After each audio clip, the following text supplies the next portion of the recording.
All right, so good afternoon, everyone, and welcome back to the Brainy Boomer Lecture Series. We're so very happy that you've joined us today. In 2007, the McGill University Research Center for Studies in Aging, or the MCSA's Education Committee, started the Brainy Boomer Lecture Series in order to suggest practical steps to both improve and maintain brain health, as well as to promote healthy lifestyle choices amongst the most populous generation in history. The MCSA's Education Committee, which was founded in 1996, has three main objectives: identifying education needs of healthcare providers, seniors, caregivers, and the general public, and to develop responses to meet some of those needs; to enhance the positive image of the aging process by addressing stereotypes and myths about aging; and finally, the dissemination of research on aging. Megan Williams has been working at Alzheimer Group, or AGI, for 13 years. After completing her Master of Social Work at McGill University, she began working at AGI as a counselor, providing support to families, facilitating support groups, and training to professionals. Now, in her role as Director of Support Services, Megan is responsible for ensuring that AGI programs continue to respond to the needs of families and individuals with a diagnosis of dementia. Before continuing, we'd like to remind you to please mute your microphone on Zoom, and that if you have any questions, you can wait until the end of the conference, or you could write them down in the chat box on Zoom. And now I'd like to invite Megan Williams to start her presentation, going from caregiver to care partner, making the most of your new role. Hi, everyone. Thank you for having me and joining me today on this cold December day. Today I'm going to talk about how we can go from a caregiver to a care partner. Now, I know there's been a lot of different talks on being a caregiver, but I think that it's important to reiterate that it's not an easy job. My colleague helped, I'm going to just say my preamble, my colleague at AGI, she helped me design this PowerPoint. And you will see throughout that there's a little bit of humor involved, because I think that it's so important to continue to laugh, especially when our role as a caregiver can be so difficult and demanding over the course of an illness. Now, here you see in front of you two peas in a pod. So she put this as in the context of COVID, and that we are all stuck in our pods with our family members. And, you know, whether or not you're caring for someone with an illness, or you're just stuck in the house with a family member, it's a lot of pressure. So we have a choice in our pods. And the idea is that we can either work against one another, or we can work with each other. So we have to see, how do you want to work within your pod? Yes, this is a silly reference, but sometimes silly imagery can help really make things stick and resonate for you. So I hope it lightens up your day. We need to normalize all of our experiences and help put things into perspective. It's okay not to be serious all the time, because laughter is an important part of a well-lived life. So today, I'm just going to move this. So today we're going to talk about three areas. Number one, a care partnering mindset. I'm going to explain a little bit about that. Two, the demands on the care partner and the impact of dementia on the partnership, whether you're caring for a spouse or you're caring for a parent. And three, the positive care partnering strategies that we'll talk about, and hopefully that you can walk away with new perspectives, or to reiterate the positive things that you're already doing in your caregiving role. So what is a care partner mindset? This is something that, you know, not everyone might see themselves as a care partner. We use the term caregiver and care partner sometimes interchangeably, and you'll see that I will do the same in this presentation. This quote really resonates with me. When we learn how to work together versus against each other, things might start getting a little bit better. I'm not sure about you, but I know that when we're really stuck in our ways, I'm sorry for the doorbell, when we're really stuck in our ways, that that it's really hard to kind of move with the person and go where they're at. So when we can change conflictual dynamics, but really it takes you, the person, to start with this change. And when you're talking in the context of caring for someone living with dementia, we can't ask them to change. So we need to start changing ourselves as care partners. And we start by doing that with a better mindset. So caregiving versus care partnering. Now, I know this is a little bit of a semantics, but long time ago, people were even using the term caretaker. So the word caretaker, where we were caring for like an object or a house or something like that, slowly evolved in terms of using the term caregivers, or caregiving.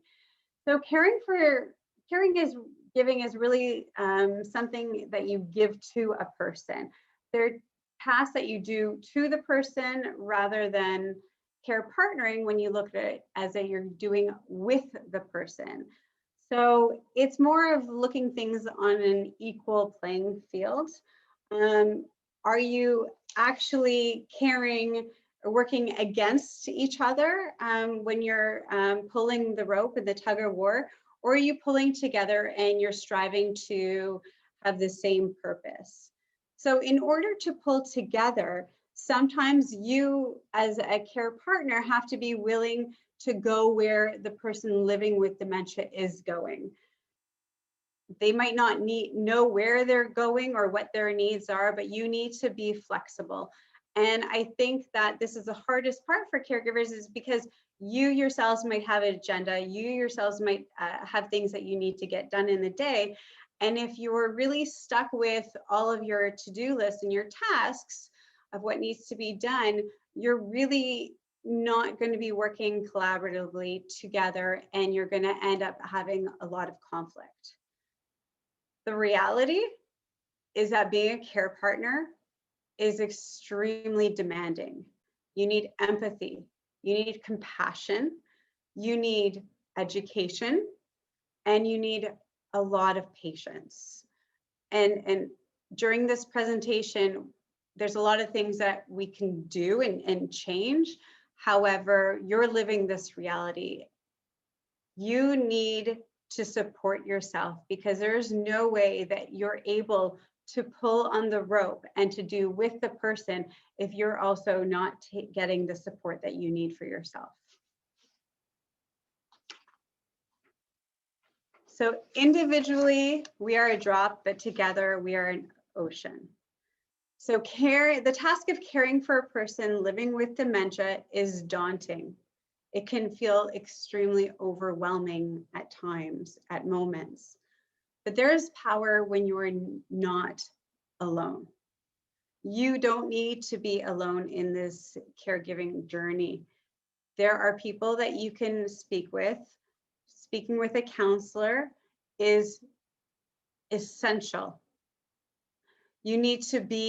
Counselors are really there to work with the caregiver and be with them. They are there to listen to you.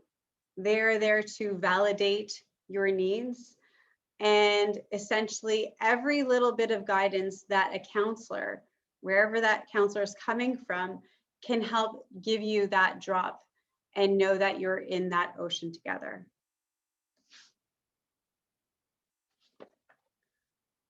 So when you think about dementia, a progressive terminal illness, how on earth can we talk about hope? Let's be real, it's not a good thing to have dementia. And as a care partner, it isn't the life that you had expected to be having with your loved one. I'm sure many of you thought about, if you're caring for a spouse, retirement, travel, having fun on the golf course, visiting your grandchildren. There's lots of dreams that might change with any illness, but it's not all doom and gloom. With guidance and support, with a care partnering attitude, you and your loved one can find enjoyment in life. As you see in this slide, you can have moments of joy, the satisfaction of doing a job well. Who knew that you were going to have new skills and develop new skills as a care partner later in life? You will have new connections with others, people you had never even thought of meeting, but you have this commonality as a care partner and you can relate to them.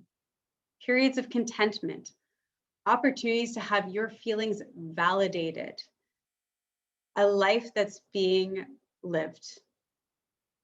Are you and the person living with dementia experiencing this? If not, it's time to change. But the reality is that the person living with dementia cannot change. It has to be you. And I think that this is what we experience at AGI, is that caregivers are frustrated that they're always doing things for the person. But in order to make this partnership work, the only way of changing is a person who has the well brain. There's something about positive psychology, for those of you who've ever heard of it. It's a scientific study that is strengths-based to build a meaning and purpose in a person's life. It's founded on the belief that people want to lead meaningful and fulfilling lives, to cultivate what is best within themselves, and to enhance their experiences in work, love, and play. It essentially increases a person's self-esteem and improves relationships and an outlook on life.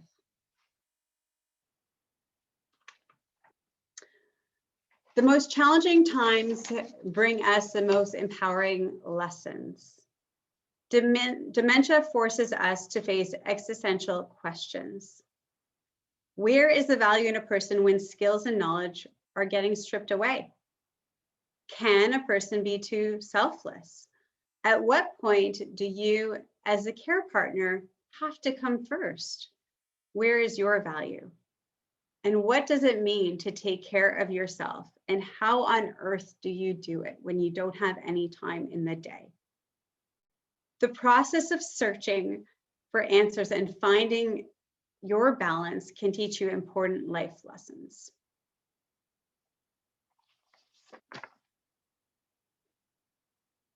So one thing that we often ask our families at AGI who come to us, we ask them, do you want to do this? Do you want to be a care partner?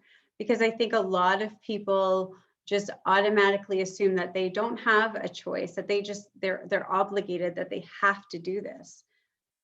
But you do have a choice. There's other solutions out there that counselors can help guide you through to make sure that the person with dementia gets the support and care that they need. But if you do choose to be the care partner, then you want to make sure that you find ways to make it as positive as possible. So caregiving is a choice, and I encourage people to have a conversation with me afterwards about this. Often made for complex reasons. Care partners may have ambivalent feelings towards both the person living with dementia and the caregiving work. So let's be honest, there's so many emotions that are involved when you're a care partner. Some people feel like they vowed in marriage and it's for better or for worse, and this might be the worst times. Some people might have had a very poor relationship with the person they're caring for. There might have been abuse, there might just been neglect, and they don't want to care for their parent or their spouse. They're angry, they're resentful that this is happening to them after every challenge they've been through in their marriage, and this is where things have come. But there's also enjoyment. There's looking at the moment. There's that love that the person with dementia didn't choose to have dementia, and they're still the same person. They just need to find a different way of connecting with them. So again, are you committed to being a care partner? And what motivates you to get up every morning and to take on this very, very important task?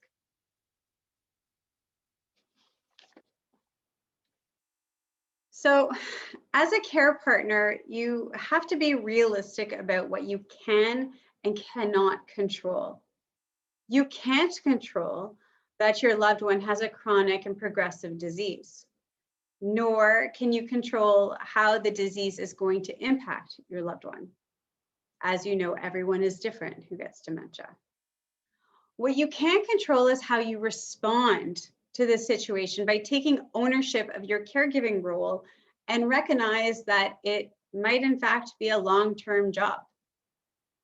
This acknowledgement will help you plan and seek help for the future. The next step is to really understand the scope of long-term caregiving.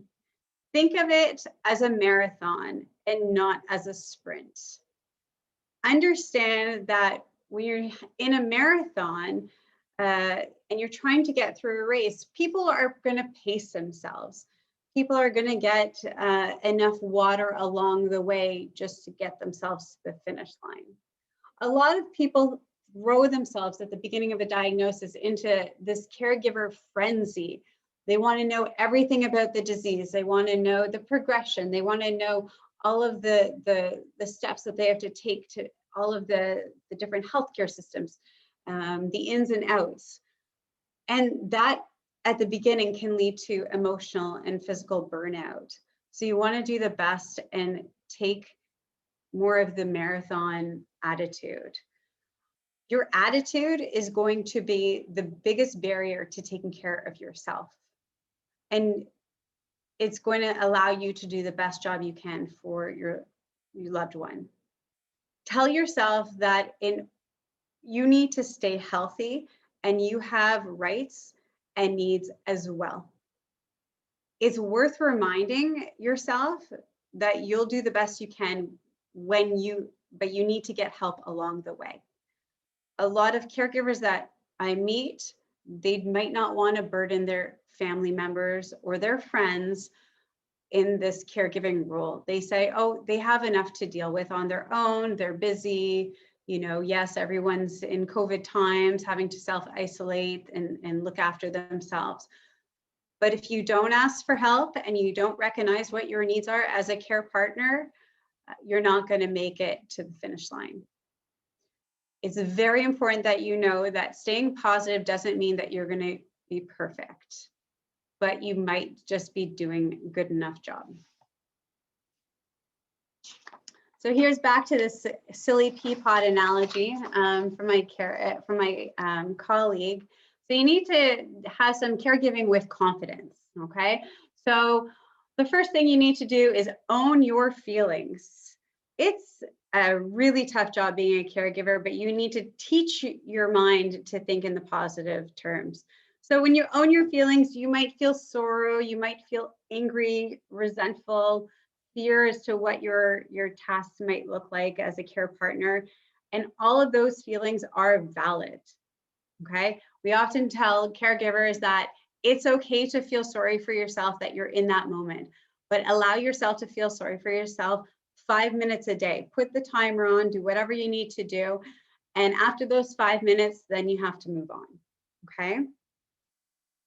Acknowledge your limits, okay? Admit that you can't control everything. Admit that you can't control the impact of the disease, and recognize that you can't do it alone, that you do need this help, and don't be afraid to ask.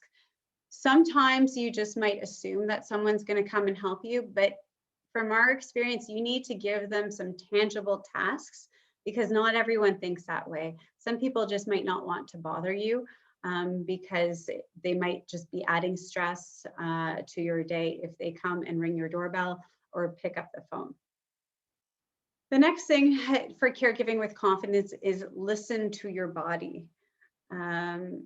Your body, you know your body best. You're going to know when it needs rest, when you need food, when you need exercise, when you need medical attention.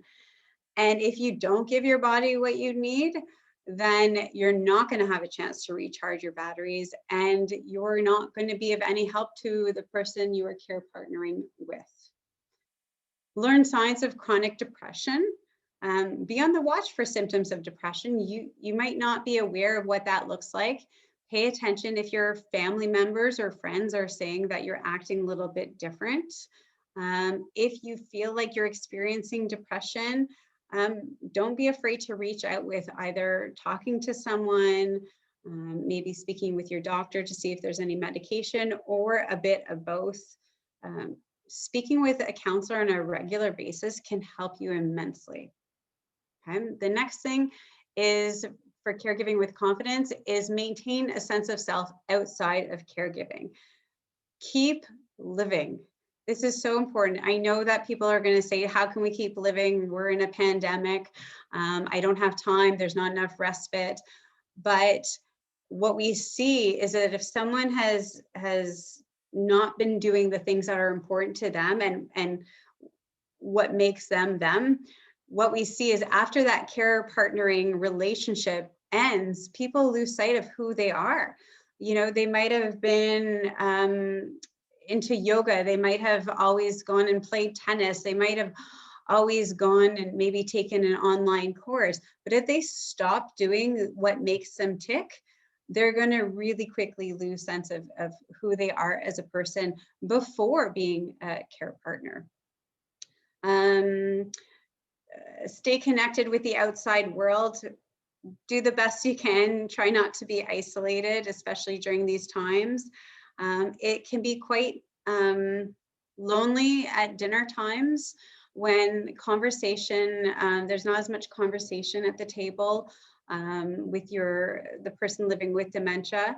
So you might have to make the effort and meet with people online, maybe Zoom your friends and your family so you can have a nice meal together. But you're also going to have to recognize the person with dementia. Is it too much stimulation, too much noise if you're doing online? So you might have to pick and choose when that happens.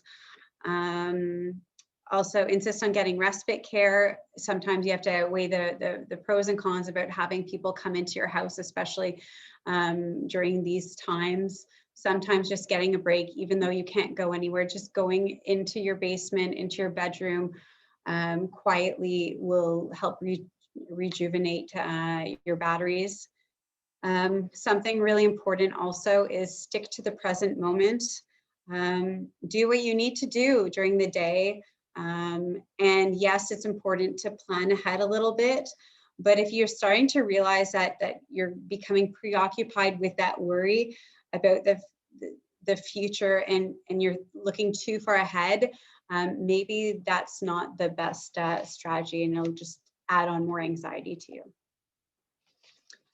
Very quickly, this is kind of a cheat sheet, components of self-care. So I know we hear it, how am I supposed to take care of myself when I have no time?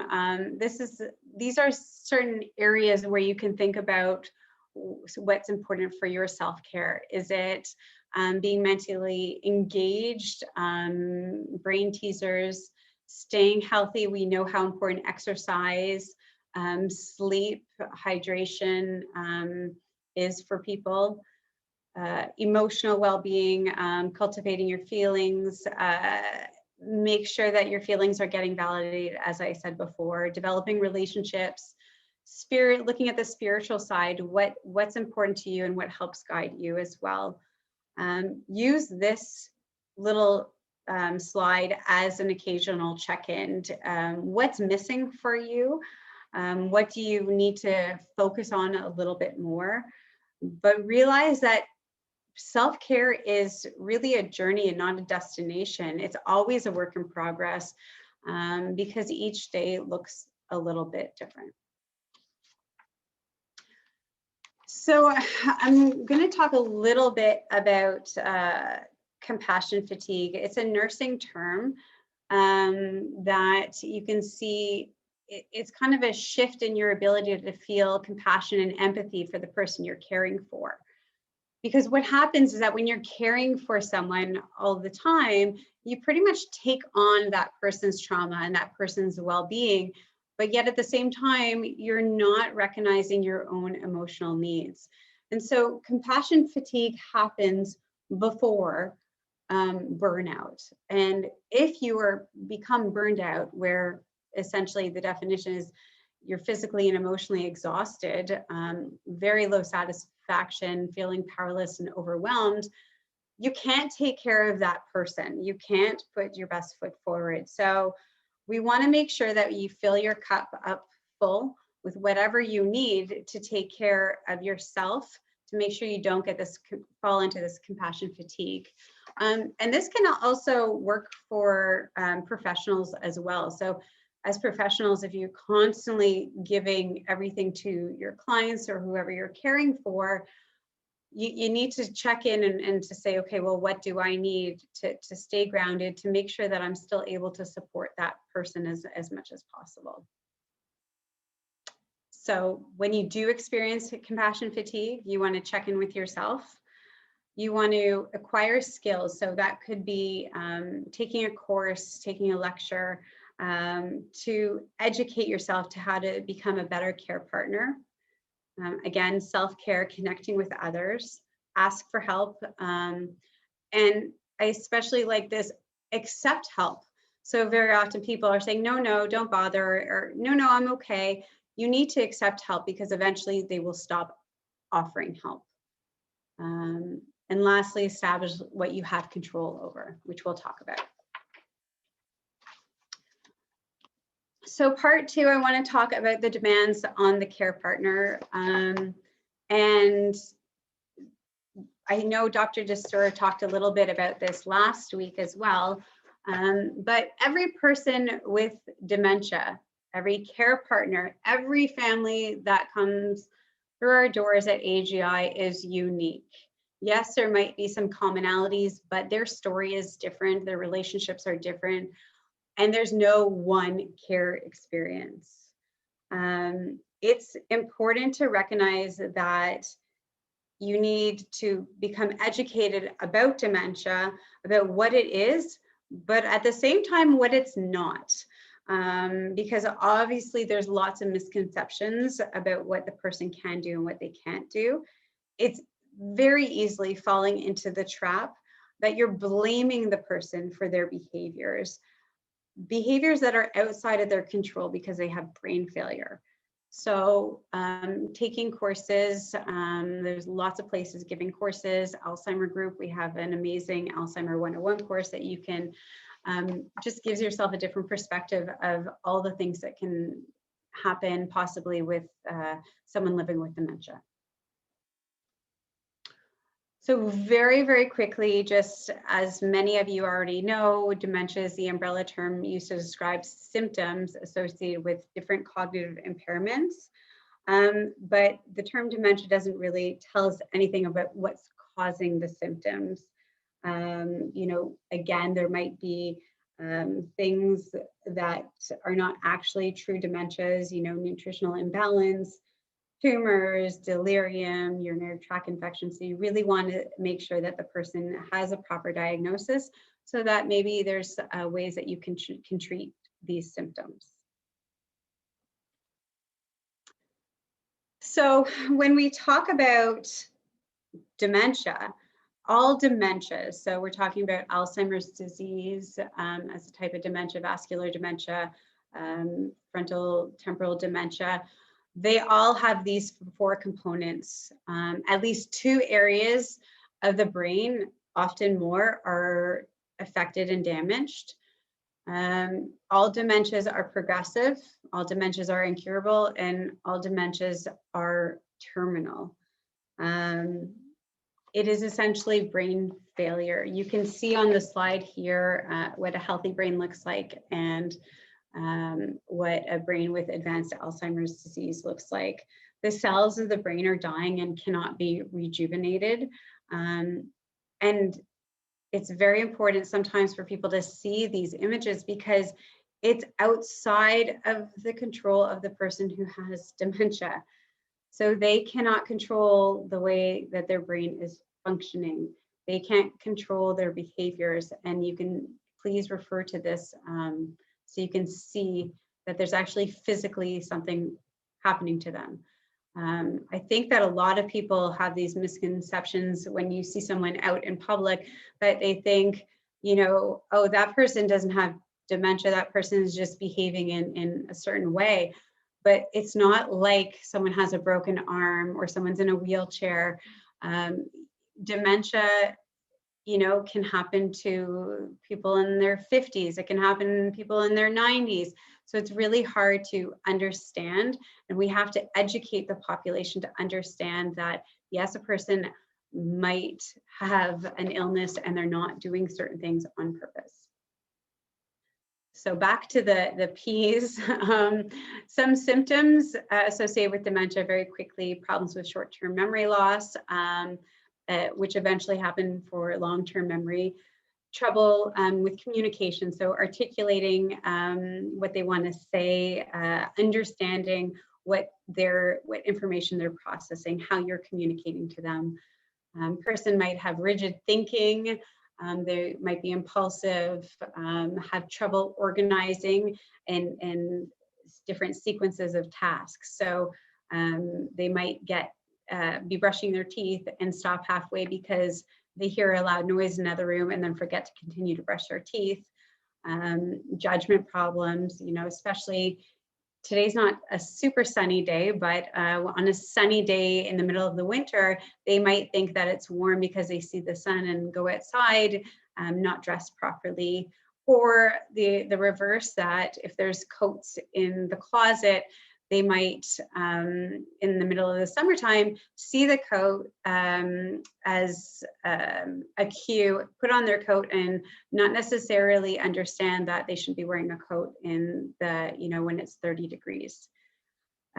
Also, there's a lot of what we see in dementia is people become anxious, and sometimes their anxiety will increase, and it will, when someone might become aggressive because they're really worried that something's happening to them or they're feeling that threat, you might see someone where they're trying to protect themselves, and that's when you might see someone becoming physically aggressive, but really it stems down to anxiety. They're anxious, they're trying to process what's happening in their world. So with all these are just some of the symptoms of dementia. Probably just thinking about what you're going through as a care partner. How has all of this affected your relationship with the person you're caring for? We don't actually think of it and sit down, like, how has my relationship changed? And if you can't understand how, and you haven't kind of thought about how your relationship has changed, and you're so busy in your care partnering role, we need to understand, what is it? The person can't control this, all of these symptoms. This is happening because of their brain. I am doing the best I can given what I have today. The person living with dementia is not trying to be manipulative. They're not trying to be attention seekers. They cannot behave the way they used to, and they can't control it. It's very hard to make that transition from the time of diagnosis to how they were maybe 20 years ago, and say, they were always instigating me. They always were pushing my buttons. They just accept today as today, and they cannot control what's happening. One of the challenges that a lot of care partners face is the acceptance phase. It's part of grief, which I'll talk about in another slide, but they can't accept that their loved one has dementia and has this diagnosis. And it's kind of the idea, when we think about acceptance, we think, does this mean that they have to like it? It doesn't. Acceptance really just means that you're looking at what's in front of you, and then you're trying to deal with it. So for example, in this slide, it's raining. You might not like the rain. You wish it wasn't raining. You wish your day would be better, and that you think your day is ruined because it's raining, that all these days look like this, and that you just wish it was sunny outside. Well, let's go back to that care partnering mindset. And you know what? it's raining. I don't like the rain, but let's deal with the rain. So you might have to put an umbrella out there and go and get your errands done, go for a walk in the rain if exercise is important for you. Doesn't mean you're going to like it, but you're going to learn how to live with it and adapt along the way. So acceptance is essentially a direction and not a destination. Okay, it's really about kind of working with it, and you want to constantly are trying to accept it. With dementia, as you know, being a progressive chronic disease, you see that every day could be different, and that there's going to be constant changes, and you might not like these changes, but you have to accept it in order to start being with the person and in this partnership. One of the goals is to really accept the person as is in that moment, whether it's in that day, in that minute, and just work with it from there. And you know what? You might not get it all the time, but if you start to have this mentality, you will get it a lot of the time. So grief, I know there's been with the Brainy Boomers lectures, there's been a couple of topics on ambiguous loss and grief. I think a lot of caregivers have a hard time. They go to this anticipatory grief where they're worried about what's going to happen, what changes are going to happen in the future. And this could be in a month, it could be in a year, it could be in 5 years. And they're constantly, there's this anxious anxiety and sadness and sorrow and anger in terms of not knowing or where the journey is going to take you. But the reality is that in life, it's all about change, and with change, there's loss, but yet there's gain. So if you think about who you were 20 years ago, are you the same person? I mean, I'm not. We've changed, we've evolved, we've learned, we've grown. And so think about the person living with dementia and yourselves as having changed. So they're not the same person they were. However, there might be ways that you can tap into and create those moments of joys and that moment of recognition of that person and that connectiveness that you've had. Ambiguous grief, we've talked about, often people don't recognize, it's something, they don't recognize these small losses. So if a person is all of a sudden starting to have a difficult time, maybe using a fork or using a knife to cut their meat at dinner, this could be a really small loss for the caregiver. And it's just one more thing to remind them that the person might not be well. So we need to look at grief as you know, often a journey, but also with loss, there's also some gain. There's constant caring for someone with dementia is a constant state of flux. There's constant change. And I think this is really frustrating for a lot of caregivers, because the moment you finally figure out maybe why they might be sundowning, why they're having difficulty in the evening with the change in time or the change in light, they're tired, they're exhausted, you might have that right strategy to how to engage them and connect with them, something else changes. And for caregivers, it's really hard, and it takes a lot of energy to constantly adapt and be flexible and care with the person instead of to. So this is one of the biggest challenges that we see at AGI, where caregivers are constantly, you know, checking in with themselves, saying, okay, now what's going to come up? So very quickly, some of the demands are logistical reasons, demands on the care partner, what to do when my loved one can't be left home alone, changing situations, you know, thinking maybe about how to get the help, where to get the help, you know, placement might be a factor, thinking about what's going to happen if something happens to me, managing schedules, now you probably might be having to deal with the finances or the groceries or the dinners. And so it's a lot of demands on you. And also how taking on the responsibility of another, some people, that is just daunting in itself. Learning about the healthcare system and how to set priorities, that's really important, because you're not going to get everything done in the day or in the week or in the month. And it's trying to understand what is important in that moment, not only for you as a care partner, but also for the person living with dementia. Are you meeting their needs at that moment? And last, the social life with a care partner. I hope everyone's smiling. I can't see your faces, but these images make me chuckle a little bit, despite the topic. So we know that the social life of the care partner, I've said it at the beginning, it's so important. There's such a stigma about dementia still, even to this day. Hopefully it's improved a little bit, but a lot of people are afraid. They're afraid that they don't know how to communicate with a person. So it's just easier to kind of pull back. The care partner, they don't have a lot of free time. So they might, finding that perfect time to go and play cards online or to go for a walk, it's challenging because you don't know what the day is going to look like. This care partner might not ask for help. Really, the person with dementia may have been their primary source of support. So they might not have been an extrovert. They might have been an introvert, and just that partnership has changed. It makes people feel very, very isolated.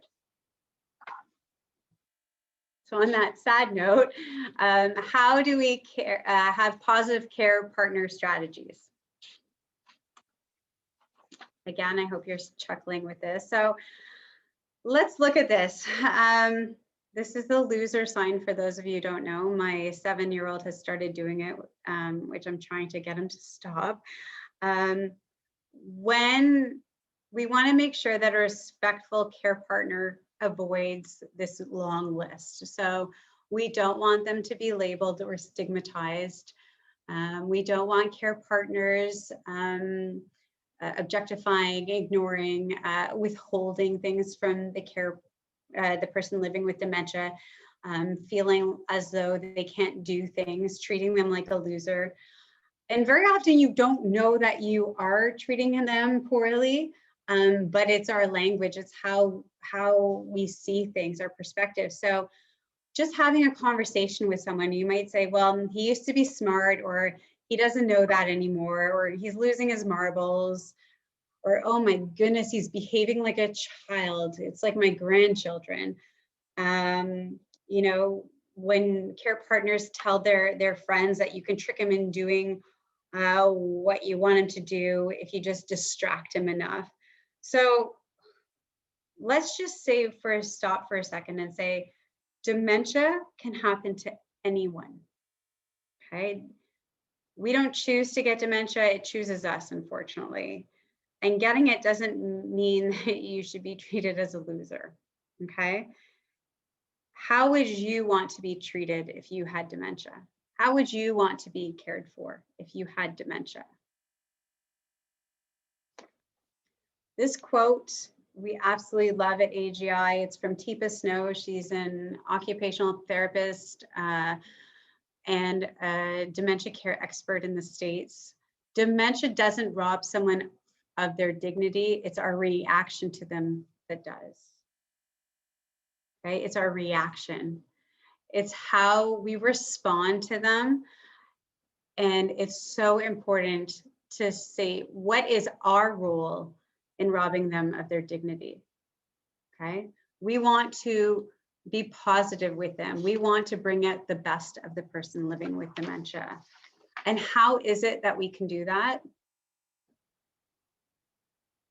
As a respectful care partner, we need to recognize what the person can still do.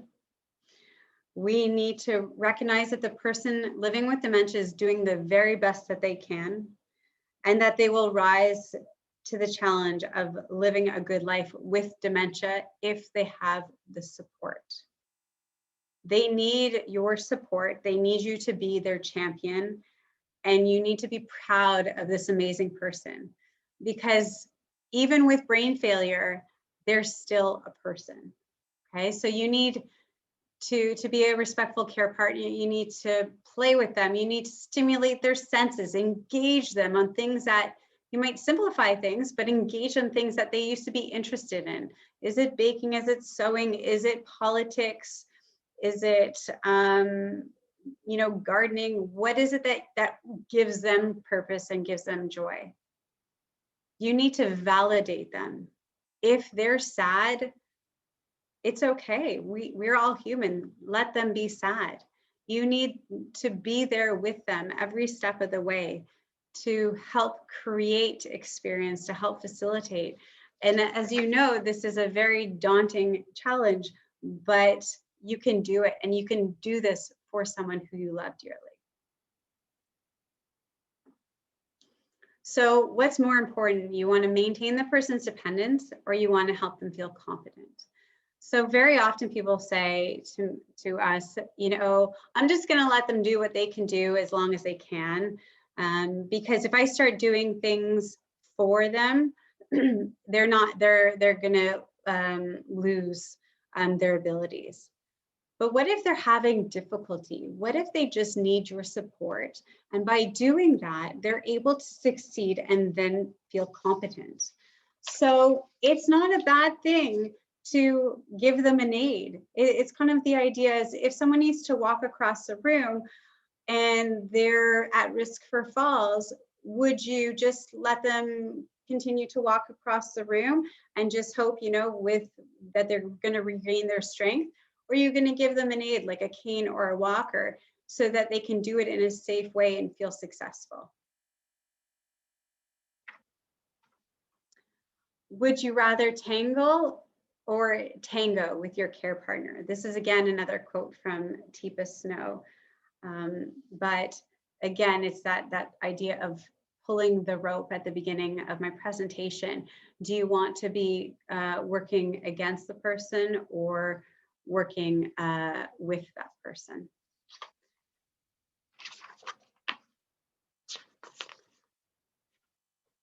This is probably one of the most important things that I would love you to walk away with. So remember when I said that the person living with dementia cannot change? Well, and the only person that can change is you. By saying sorry and apologizing to the person will get you on that same playing field. So we know as a care partner, nobody's perfect, and you're going to mess up sometimes, because we all do. It's normal. And when you do something that might not have been the best, you might have been a little bit impatient, you might have made them feel incompetent, you might have lost your temper. The easiest way to diffuse a situation is to apologize. And this is something that can work in all walks of your life, whether you're dealing with someone or caring for someone who has dementia or not. Okay, saying you're sorry. You want to say it a lot, and even say it when you don't think you should say it. Now, the thing is that you have to say it with intention, and you have to say it with empathy, and that you mean it, okay? It's not about winning and losing when you're caring for someone with dementia. It's not about, saying, I was right, you were wrong. Okay, having an argument, is the wall over there red? No, it's not red, it's white. Does it really matter at the end of the day? Okay, so here are some ways. I'm sorry, I was trying to help. I'm sorry I made you feel that way. I'm sorry I made you feel like you couldn't do it yourself. I'm sorry, this is hard. I hate this for you. You can even say, I hate this for me. I'm so sorry, that should not have happened. It's not fair. And I'm sorry, I had no right to make you feel that way. If you can just think about these ways that you say sorry, how often do you apologize to the person? It's a two-way street.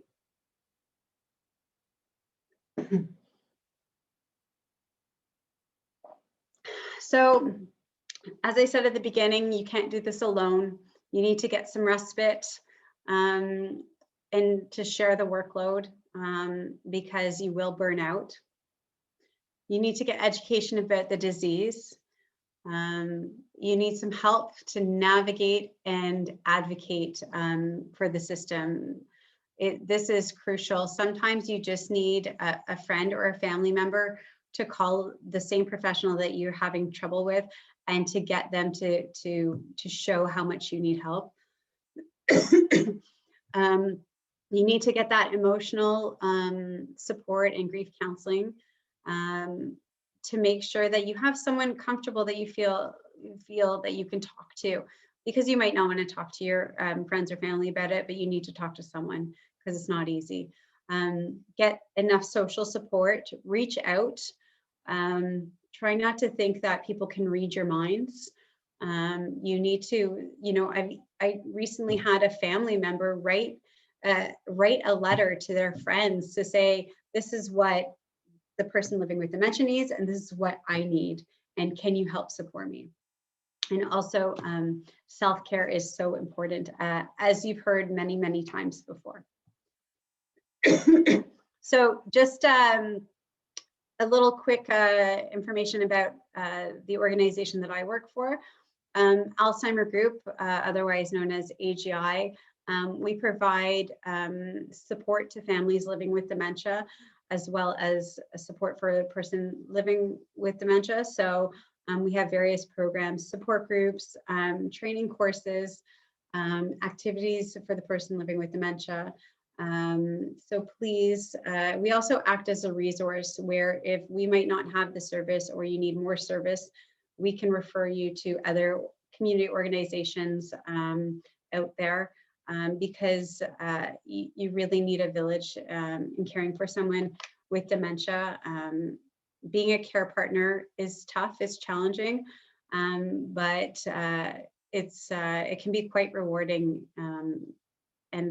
And I know that all of you who are here today are here because it's an important role for you. And I think that a lot of you need a lot of validation for and support for what you're doing. So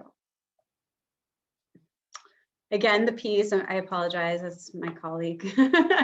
So if you have any questions, Caitlin, I'm not sure if you want to. Yeah, there's any questions for the so chat? much for this fantastic presentation. If anybody has any questions, you can either unmute yourself and ask them directly, or you can write them in the chat box and I can read them to Megan. We'll just wait a minute.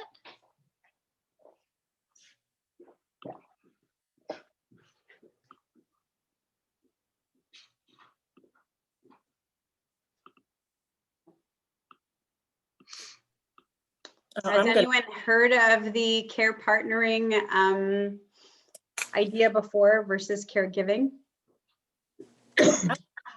I wanted to ask a question before we answer that. I have not, and it's very, very informative.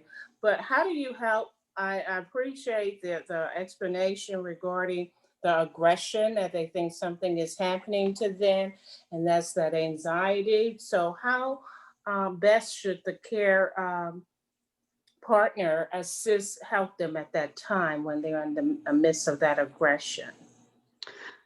So what we, and is this physical aggression, verbal aggression that you're referring to? Yes, physical aggression. Okay, so very often the first thing that I would say is to stop and step away. Now, I think ideally, if this is a pattern, you want to speak with someone or kind of step back and say, okay, well, what was leading up to it? Did you notice that they were becoming agitated beforehand? Because very often physical aggression is kind of that last tipping point. You can read people's body languages when they're getting increasingly frustrated or feeling threatened. What we try to educate families in doing is recognizing those signs and symptoms and kind of backing off and before that happens. But in the case what you're talking about, when that's happening, say, I am so sorry. It depends if they're angry at you or angry at another person, but I'm so sorry. I didn't mean for you to, for that to happen to me, to, you know, whatever the scenario might be. You want to back off. You want to kind of side with them, because I don't know, without dementia playing a part, when you're having an argument with someone, when you're having that argument, if the moment someone stops arguing with me and says, you know what, you might be right, you can't really fight verbally that much anymore. When someone's becoming physically aggressive, I would want to make sure that the care partner is safe, and also the person living with dementia is safe. So if you're being cornered into a room and you realize that, you know, get near a door, make sure you have your phone on you, keys on you, that you can reach out for help.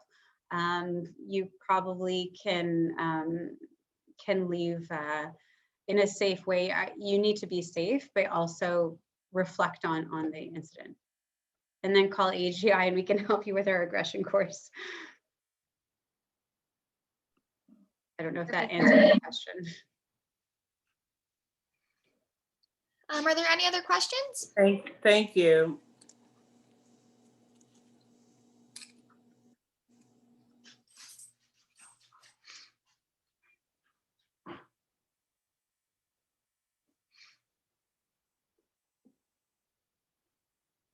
Well, since there's no one else right now, let me piggyback on that. I'm actually asking this question for someone else who I was speaking with recently, and her husband has it. And one of the things she indicates that he's not aggressive with her, but he's aggressive with children. So, and maybe it's something about the children that's super agitating him or something. I don't know. That's what she said, that he is very aggressive and start to want to fight when the children come around. So you want to look at the environment that maybe the children are coming, the time of day. Are the children, excuse me, coming in and they're extremely loud and noisy? A person living with dementia needs more time to process information. So if someone is walking by them very quickly, depending on what that looks like, running around, you know, goofing off, screaming, you know, playing whatever, it might be very overwhelming, and the person might not understand that they're kids and that they're not there to maybe the person is feeling like they're going to be attacked. They can't process the noise the same way. So you really want to, if you know that this is happening with children, I think one thing you can do also is educate the children who are coming in. So if they're grandchildren, you need to talk to the grandchildren and age appropriately, of course, in terms of understanding, you know, is grandpa's having a hard time with noise. And it's what might not seem noisy to you, it's really noisy because they usually spend some time quietly. So it's kind of understanding, educating. You can't educate the person living with dementia, obviously, because in his mind or her mind, it's just too much commotion. But the children you can educate, or you might not want to introduce them one at a time. You might want to bring them one at a time, or do an activity that might be a little bit quieter. So. Thank you. That was very helpful. It's really hard to generalize and to answer questions about, you know, aggression, about really, because as I said in my presentation, everyone is different. And part of the role at AGI or as a counselor is that you want to be a detective and help families look at scenarios and see what is really happening. What is a person with dementia trying to communicate to you? What are their needs that they might have trouble communicating? And what is it that we can change, and what do we have control over? So you don't have control necessarily over how the person with dementia is going to react, but you do have control over what their environment looks like, how we respond, and how we interact around them. So that you can adapt, hopefully. So think about what you can control and what you can't control, to make the experience a little bit better. Perfect. Are there any other questions? Yeah, so I do have one in my chat box. So it says, my mother-in-law has mild dementia. She is sometimes paranoid and has bizarre views. How do you handle this? Argue, go along, avoid, change the subject? So you never want to argue with a person with dementia. I think that's kind of just a known thought. You want to, you might not want to, you want to validate and see things from their perspective, saying, you know what, I don't see what you're looking at, but can you describe it to me? Can you show me, what does it look like? And you want to understand that whatever they're seeing, whatever they're experiencing is very real to that person. And the challenge becomes when they're feeling anxious or nervous about, you know, maybe someone is coming, they feel like someone's coming in to the bathroom or their bedroom late at night, and they feel threatened. Maybe someone, it could be sexual assault. They could be looking at themselves in front of the mirror and not recognize their own reflection and feel like someone is seeing them when they're in their towel or changing for bedtime. So look at the environment. You want to put yourself in their shoes, understand their perspective. If it's something that's really unpleasant for them, there are some medications that could help, but you also want to look again at the environment and understand that what they're seeing or what they're experiencing is very real to them. So if you want to call AGI, we can help you with specifics, but really you never want to go against them and say, no, that's not there. It could be something as silly as like a coat rack or something in the corner of their bedroom, and they might think that there's a person there. So. Perfect. I have another question. It says, how can a care partner deal with being suspected of cheating? And then in brackets, wife caring for a husband, for example. Absolutely. So this happens a lot where you might even have, think about it from the perspective of the person living with dementia. You might have caregivers coming into the house and say, for example, it's a man who has dementia. You might think that having a male caregiver would be best fit for them.